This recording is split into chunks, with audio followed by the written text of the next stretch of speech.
sin, that competition is a sin. We don't like that. I mean, that's you got to get your rents up, even if you don't need the money. Hey, come on, man. You can always use it. Your kids, save it for your kids. Come on, man. Come on, man. You see how divisive our culture is? It's sick, and that's the name of the game. They love us divided. They love us at each other's throats, blaming each other for these petty little reasons like, oh, which party do you belong to? Oh, you're a liberal. Oh, libtard. Oh, you're a conservative. Oh, you're a right winger. Oh, you're a socialist. Oh my God. Oh, the socialist. That Germany Nazi. That was socialist. That you're bad people. You socialist, communist. You're Russian. Are you Russian? Communist. Oh, you capitalist? Oh, you capitalist piggies. Yeah, you're ruining everything. Blame capitalism for the mess we're in. I say, wait a minute. I happen to know an iota about true capitalism, and it's based on supply and demand principles.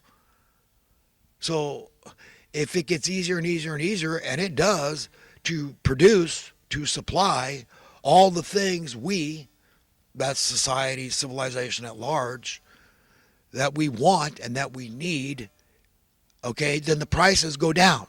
That's capitalism. No, we've had anti-capitalism. You see, if that was the state of affairs, then your money would gradually go up in worth. You see, this is what I was talking about earlier, about how we could get off money gradually, but the evil men will do everything in their power. I mean, they'd rather go down with the ship. That's what I mean. This comes down to a battle between good and evil. It really does. So we need God. We need holy angels. Do you think the evil men want you to know that there's higher authorities, that there's higher power than them? Oh, you've got to imagine they don't want you to believe that at all. So you wonder why it's so hush-hush on the UFO issue? Well, I'm not saying all of them, but some of those UFOs are very likely holy angels. Do you understand? Do you get my drift? Why they wouldn't want you to know? Because I hear idiots say, oh, well, I know why. That would mean all the religions would have to admit they've all been wrong. And I think, good God, what are you talking about? No, don't you understand why they don't want you to know that the Bible is real? You don't have to be religious to believe this stuff. It's a history book, for God's sake. Go to Jerusalem, go to the Middle East where all this stuff happened. The ruins are there. The evidence is all there. The archaeological digs are all more and more evidence is being proved. It's all real. It's all true. Yes, there are UFOs. There's holy angels. Oh, wow. Surprise, surprise. They've known this. Men have known this for thousands of years, and they know it today with certainty. No questions asked. No ifs, ands, or buts. No confusion. That's all they've needed. All the evil men have needed just to impose a little confusion. Oh, well, maybe it's true. Maybe you're a nut, though, if you talk about it. No, most people believe, but they don't want to believe. No, they've got a consensus that if you think it's possible, there's no way they could get from one planet to another. Oh, my God, the light year. Oh, yeah. All this crapola. They throw doubt in there and confusion. Disempower the people. They don't want you to know God is real. And God has far higher powers than these a-holes and their B-52 bombers. And they're neutered. They can't throw nukes around if they wanted to, even if they were safely ensconced in their underground cities. And then you put the correlation together. Hell, Hades, underground cities, top money lovers that have abandoned their conscience, and God's going to say it's over at some point. The gig is up. The jig is up. I've drawn the line in the sand, and I'm putting my foot down now. Which side of history will you stand on, friend? That's all you can decide. You can't decide for anybody else. All you can do is put love out there, hold your hand out to the bitter end, evil men, and say, please stop being evil, jump ship, you get the same reward as the righteous and the meek and mild out there. God's so much better than we could ever imagine. He's so much more loving and kind and merciful than I can imagine. I'm just representing him. I'm telling you, come, come, evil men. Stop being evil. Relinquish your money. Come to God and be born filthy rich like everybody else, all his other children who are equally beloved.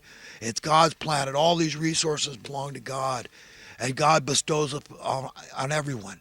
Don't you want that? Come to your right mind. Come to your senses, man. You know, want God's will to be established. Want the best for everybody, not just some selective people. Can you do that? So you don't end up down there with the money-loving masters of misery, these bullies, these violent, conscienceless bullies down there. You want to go there? Well, read Dante's Inferno and make sure that's where you want to end up. I don't want to be there. I don't. I just say, God, you know what? Everything I have is yours. I'm ashamed already. I mean, most people say, guy's poor. What's he talking about? I mean, it's all relative. I live like a king compared to some poor bastard sleeping out on the street in some tent somewhere, whatever circumstance, in some pallet shelter, warehoused. Oh my God.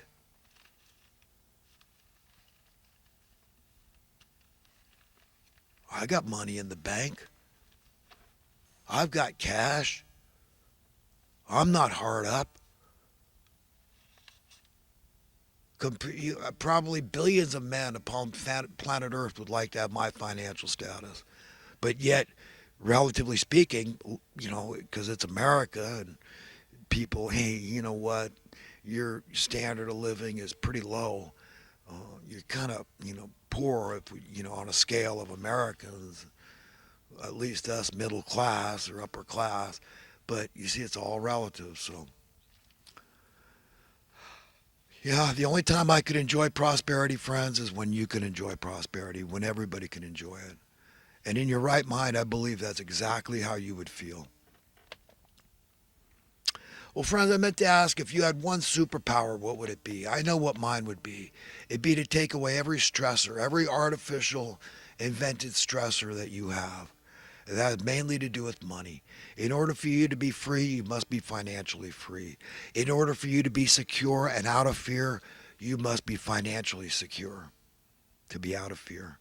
And I would offer you those things. You decide what kind of superpower you would like, but that's what I would want. I want God's will to be done. We need God. We got to pray hard and just say, come, God, because you know what? My life might be perfect, but you know what? I care about others because I understand they are my blood. They are my brother or my sister. And if I don't care about them, I have no right to expect you to care about me on Judgment Day. That's the kind of attitude we got to have. You think I always have it? You think I'm better than anybody else? You think I think that? You think I'm any less human than anybody else? Think again. I'm just like you. Yeah, just like you. Pathetic. Yes, friends, we're all stuck in these mortal coils, these mortal bodies. And we're going to die, right? We have to relinquish it, even if we morph, even if we're in that generation that never tastes the first death, because that's all it is when we have to give up the body. But, that alone makes us pathetic. It really does. The fact that we're just mere mortals. I mean, the kind of grief we're going to inflict on those that love us dearly. Think about your kids. Think about parents. Think about relatives, friends. Think about it. That's pathetic. We're pathetic. We need God. We need God individually.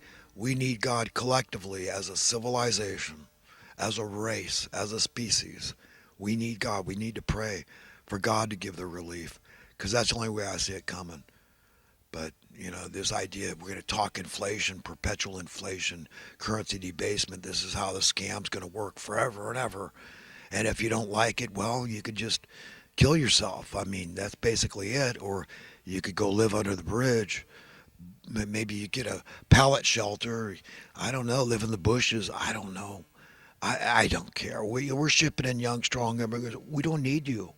So This is social Darwinism, man. Only the strongest survive. So it's okay. It's good. It's the natural law. This is what evil men will train us to believe and accept and tolerate. They get their way. I mean, you think it's a dystopia now, and it is. We've fallen a long way since I was a kid when you could buy a house on a minimum wage job. Your wife could stay home and take care of the family. You'd have disposable income at that. $1 an hour. Okay. Yeah, we've fallen far, but I mean, these people get their way. You talk about dystopia, it will all be so freaking miserable. We'll be just begging for death.